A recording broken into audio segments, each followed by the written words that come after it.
Networking company में जोड़ने को लेकर हुए विवाद में छात्र की हत्या। पूरा मामला उत्तर प्रदेश के बरेली जनपद की औला का, जहां पर 2 दिन पहले एक छात्र गायब हो गया था। पुलिस मुकदमा दर्ज कर उसकी तलाश कर रही थी। बुधवार को रामनगर मनोना के जंगल में एक छात्र को शव मिला। शव मिलने की सूचना पर पुलिस टीम मौके पर पहुंची छात्र के परिजनों को बुलाया तो उन्होंने छात्र की पहचान अपने बेटे विपिन के रूप में की। छात्र का शव मिलने की सूचना पर परिजनों में हड़कंप मच गया। मृतक छात्र के परिजन रोते बिलखते आलोक कोतवाली पहुंच गए। पुलिस ने शव का पंचनामा भरकर पोस्टमार्टम के लिए भेज दिया। मृतक छात्र के पिता ने बताया कि मेरा पुत्र कक्षा 11 का छात्र था और आंवला में स्मार्ट वैल्यू नेटवर्किंग कंपनी का सदस्य था। वह घर से सोमवार को निकला था, परंतु फोन पर बात हो रही थी और मंगलवार को सुबह करीब 9 बजे के बाद उसका फोन बंद आ रहा था। क्षेत्राधिकारी चमन सिंह चावड़ा और कोतवाल राकेश कुमार सिंह ने बताया कि अंतिम बार मृतक के दोस्त आदेश निवासी कंवर डाडी से ने बात की थी। ये सब फोन के CDR निकलवाने पर पता चला। फिर आदेश से पुलिस द्वारा पूछताछ की गई तो उसने अमित का नाम बताया। पुलिस ने आदेश के द्वारा निशानदेही पर अभियुक्त अमित को कस्बा आंवला से पकड़ लिया और पूछताछ की तो उसने पुलिस को बताया कि विपिन की मुझसे रामनगर में मुलाकात हुई थी। वह नेटवर्किंग कंपनी में निवेश कर सदस्यता लेने का प्रेशर बना रहा था और बहुत फ़ोन करता था। इसी को लेकर तय हुआ कि मकबरा पर कागज़ लेकर आ जाओ। मकबरा पर विपिन और उसका दोस्त आदेश और आरोपी अमित पहुंचे। तभी अमित से कागज़ मांगने को कहा और बोला कि मैं भूल गया, चलो गांव चलते हैं। तीनों बाइक से कुछ दूर चले तभी आदेश को बाइक से उतार दिया और वहीं छोड़कर दोनों लोग चले गए।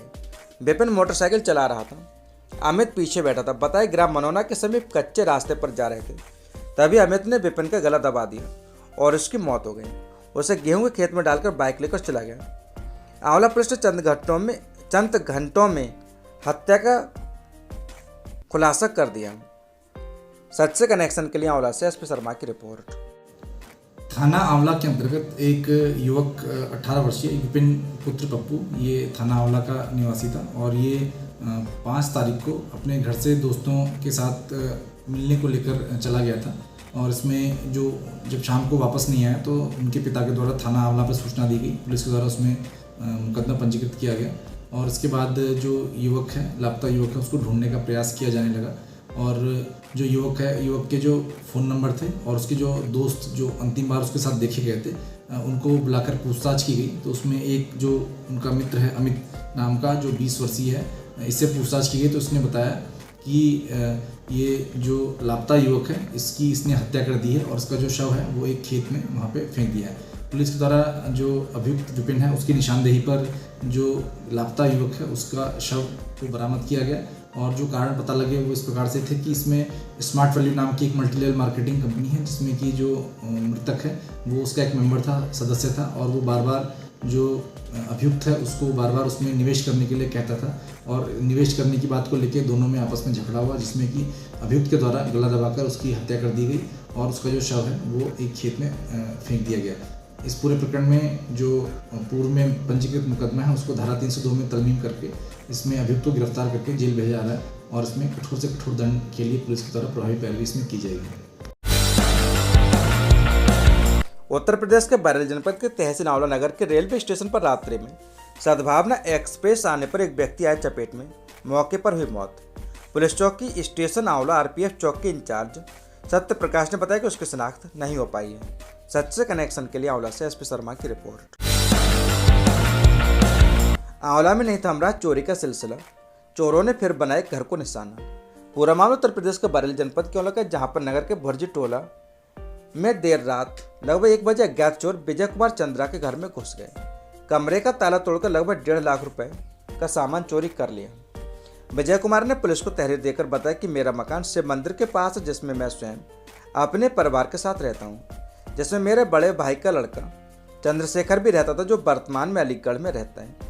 उसके कमरे में ताला पड़ा है। चोर छत के रास्ते से आंगन में आकर उसके कमरे की कुंडी तोड़कर कमरे में प्रवेश कर उसके अलमारी का दरवाज़ा खोलकर लॉकर के सारे ताले तोड़कर एक सोने की चैन, एक जोड़ी पाजेब, LED TV, 2 सोने की झुमकी व बच्चों के गुल्लक में रखे 15 या 16 हज़ार रुपये सहित लगभग 1.25 लाख रुपए का माल चोरी कर ले गए। उन्होंने पुलिस से रिपोर्ट दर्ज कर चोर को पकड़ने की गुहार लगाई। सच से कनेक्शन के लिए UP से SP शर्मा की रिपोर्ट। क्या नाम भैया? विजय कुमार। कहाँ रहते हो आप? भुर्जी टोला। क्या मामला है? चोरी क्या बजे? ये लगभग 2 बजे से पहले। लोग कितना नाइट नुकसान है लोगों? 1-2 के बीच। कितने 1-2 मतलब? 1-2 बजे के बीच में ये चोरी हुई है। कितने लाख, कितना नुकसान है? करीब करीब ये नुकसान है 1.5 लाख का। 1.5 लाख का। ये तो कुछ आइडिया है क्या क्या सामान जैसे क्या है मेरा? जैसे एक जंजीर है हाँ सोने की, झुमकी है सोने की, हाँ पाजेब है चांदी की, हाँ और गुल्लक के पैसे, बच्चों के पैसे हाँ जो रखे थे करीब 15-20-25 हजार जो थे हाँ। अंदाज, हाँ। ये सब निकल गया। गुल्लक में अलग, बटुआ में अलग। यहाँ से प्रकाश में जो आया है कि पेपर जो लीक होने की जो खबर हमारे पत्रकार भाइयों ने लगाई थी, उस खबर को दबाने को शासन प्रशासन खबर दबाने के उद्देश्य से हमारे 3 पत्रकार भाइयों को जेल के अंदर भेज दिया गया। उसी एवज में आज हमने इस बात पर हमारा अखिल भारतीय पत्रकार सुरक्षा समिति संगठन ने ये कैंडल मार्च किया है और शासन प्रशासन के साथ साथ हम अपने जो मुख्यमंत्री योगी आदित्यनाथ जी से हम यही मांग करते हैं कि जल्द से जल्द उन पत्रकारों की रिहाई की जाए। और इस पत्रकार संगठन के नाते हम अपने यही आवाज़ उठाते हैं कि पत्रकार जल्द से जल्द एक कानून बनाया जाए।